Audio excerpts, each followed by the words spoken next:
নমস্কার। আমি একটা কোয়েশ্চেন করেছিলাম একটু আগে। আমাদের সিনিয়র স্যার কানাই লুনিয়া স্যার আমাকে এত সুন্দরভাবে বুঝিয়ে দিয়েছেন যে অনলাইন আর অফলাইনের মধ্যে ডিফারেন্স কী আছে। অনলাইনে যেগুলো দেওয়া আছে আমরা প্রোডাক্ট, এটার মধ্যে ফুললি এটা ডুপ্লিকেট আমাকে বুঝিয়ে দিয়েছেন ও আমি বুঝতে পেরেছি যে কিভাবে ডুপ্লিকেট হয়।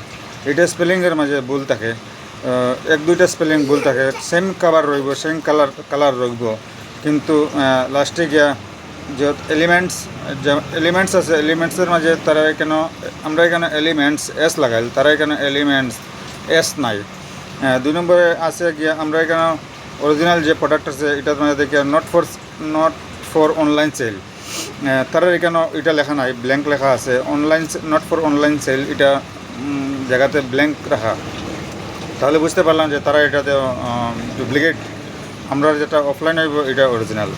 তাই এটা বুঝাইয়া আমাকে সুন্দরভাবে বুঝিয়ে দেওয়ার জন্য আমাদের কানাইলাল লুনিয়া স্যারের কাছে অশেষ ধন্যবাদ জানাই। এর জন্য আজকে অশেষ ধন্যবাদ স্যারকে।